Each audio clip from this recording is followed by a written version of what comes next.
বন্ধুরা, আজ আমি আমার এই ভিডিওর মাধ্যমে মাধ্যমিক ইতিহাস 2025 সালের শিক্ষার্থীদের জন্য অবজেক্টিভ প্রশ্ন এবং তার উত্তর নিয়ে আলোচনা করব। বন্ধুরা, ভিডিওটি শুরু থেকে শেষ পর্যন্ত দেখতে থাকো। আর আমার কোচিং সেন্টারের হোয়াটসঅ্যাপ নাম্বার হলো 9007387901। এখানে দশম থেকে স্নাতক শ্রেণীর বিভিন্ন বিষয়ের উত্তরের পিডিএফ পাওয়া যায়। যাদের প্রয়োজন হবে স্ক্রিনে দেওয়া নাম্বারে হোয়াটসঅ্যাপের মাধ্যমে যোগাযোগ করতে পারবে।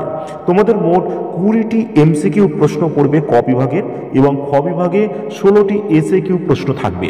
এই 20 এবং 16 অর্থাৎ 36 নম্বরের অবজেক্টিভ প্রশ্ন, 11টি 2 নম্বরের প্রশ্ন, 11 দুগুণে 22 এবং 6টি 4 নম্বরের প্রশ্ন, 4 6 24 এবং একটি 8 নম্বরের প্রশ্ন। এই মোট তোমাদের 90 নম্বরের পরীক্ষা। এখানে আমি অবজেক্টিভ প্রশ্ন এবং তার উত্তর নিয়ে আলোচনা করব। প্রথম অধ্যায় ইতিহাসের ধারণা, এখান থেকে 1 নম্বর 2 নম্বর 4 নম্বর এই প্রশ্ন পড়ে, কোনো 8 নম্বরের প্রশ্ন পড়ে না। অবজেক্টিভ প্রশ্ন, বাংলা ভাষায় প্রকাশিত প্রথম পত্রিকার নাম দিগদর্শন। প্রথম বাংলা সাপ্তাহিক সংবাদপত্রের নাম সমাচার দর্পণ। বন্দে মাতরম সঙ্গীতটি প্রথম বঙ্গদর্শন পত্রিকায় প্রকাশিত হয়।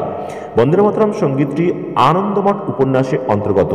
1818 খ্রিস্টাব্দ থেকে বাংলা ভাষার সংবাদপত্রের প্রচলন শুরু হয়। লালন ফকির বাউল গান গাইতেন। গিরিশচন্দ্র ঘোষ একজন বিখ্যাত নাট্যকার ছিলেন। ভারতের প্রথম ফুটবল ক্লাবের নাম কলকাতা এফসি ক্লাব। ভারতীয় ফুটবলের জনক বলা হয় নগেন্দ্রনাথ সর্বাধিকারীকে। পথের পাঁচালী চলচ্চিত্র নির্মাতা ছিলেন সত্যজিৎ রায়। কলকাতা মেডিকেল কলেজ প্রতিষ্ঠিত হয় 1835 খ্রিস্টাব্দে। সুবর্ণরেখা চলচ্চিত্রটির পরিচালক ছিলেন ঋত্বিক ঘটক। হিন্দু প্যাট্রিয়ট পত্রিকার সম্পাদক ছিলেন হরিশচন্দ্র মুখোপাধ্যায়। বিজন ভট্টাচার্যের নবাব নাটকের বিষয়বস্তু ছিল বাংলার মন্বন্তর। একাত্তরের ডায়েরির রচয়িতা সুফিয়া কামাল যে বাম্বিকা শাড়ি পরার পদ্ধতি প্রচলন করেন জোড়াসাঁকো ঠাকুর পরিবারের মহিলারা। প্রথম মহিলা ডাক্তার ছিলেন কাদম্বিনী গাঙ্গুলি। জীবনের ঝরাপাতা লিখেছিলেন সরলা দেবী। ভারতের বিজ্ঞান চর্চার পথিকৃৎ হলেন প্রফুল্ল চন্দ্র রায়। আধুনিক ভারতের ইতিহাস চর্চার প্রধান উপাদান হল সরকারি নথিপত্র। কলহনের লেখা ভারতের প্রথম ঐতিহাসিক গ্রন্থ হল রাজতরঙ্গিনী। সরকার অরণ্য সংরক্ষণের অজুহাত তৈরি করে অরণ্য আইনের মাধ্যমে। অরণ্য আইন। বঙ্গদর্শন পত্রিকার প্রথম প্রকাশিত হয় 1872 খ্রিস্টাব্দে। সোমপ্রকাশ পত্রিকার প্রথম প্রকাশিত হয় 1858 খ্রিস্টাব্দে। ইউরোপে ক্রীড়া ইতিহাস চর্চা শুরু হয় 1970 দশকে। ক্যালকাটা ক্রিকেট ক্লাব প্রতিষ্ঠিত হয় 1792 খ্রিস্টাব্দে। বিশ্ব পরিবেশ দিবস পালিত হয় 1974 সালের 5ই জুন। নতুন সামাজিক ইতিহাস চর্চা শুরু হয় 1960 দশকে। সত্যজিৎ রায়কে যে চলচ্চিত্রের জন্য অস্কার পুরস্কার পেয়েছিলেন তা হল পথের পাঁচালী। বাংলার প্রথম প্রকাশিত সংবাদপত্র হল বেঙ্গল গ্যাজেট। নবান্ন নাটকটি রচনা করেন বিজন ভট্টাচার্য। প্রথম নির্বাক চলচ্চিত্র হল রাজা হরিশচন্দ্র।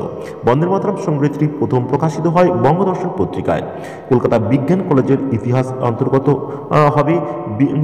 হবে বিজ্ঞান প্রযুক্তির ইতিহাসে। রাষ্ট্রপতি ভবনের মূল স্থপতি ছিলেন এডউইন লুটিয়েন। কলহনের রাজতরঙ্গিনীর ইতিহাসে অন্তর্গত হবে স্থানীয় ইতিহাসে। কথাকলি নৃত্য কেরল রাজ্যের নৃত্য।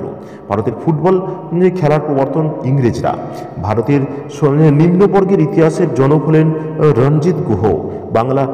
প্রথম বাংলা রাজনৈতিক পত্রিকা হল সোমপ্রকাশ। জীবনের ঝরাপাতা গ্রন্থটি হল একটি আত্মজীবনীমূলক গ্রন্থ।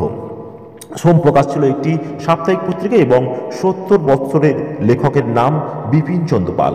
এর পরবর্তী ভিডিওতে আমি 2 নম্বর 3 নম্বর থেকে মোট 8টি যে অধ্যায় রয়েছে 8টি অধ্যায়ের গুরুত্বপূর্ণ অবজেক্টিভ প্রশ্ন বলবো, যেগুলো থেকে তোমরা সমস্ত প্রশ্নই কমন পেয়ে যাবে। তাই আমার চ্যানেলটি সাবস্ক্রাইব করে পাশে থাকবে। ভিডিওটি ভালো লাগলে অবশ্যই তোমাদের বন্ধুদেরকে শেয়ার করবে এবং উত্তরের পিডিএফের প্রয়োজন হলে ছোট বড় সমস্ত প্রশ্ন একত্রে উত্তরের পিডিএফ প্রয়োজন হলে স্ক্রিনে দেওয়া নাম্বারে হোয়াটসঅ্যাপের মাধ্যমে যোগাযোগ করতে পারবে।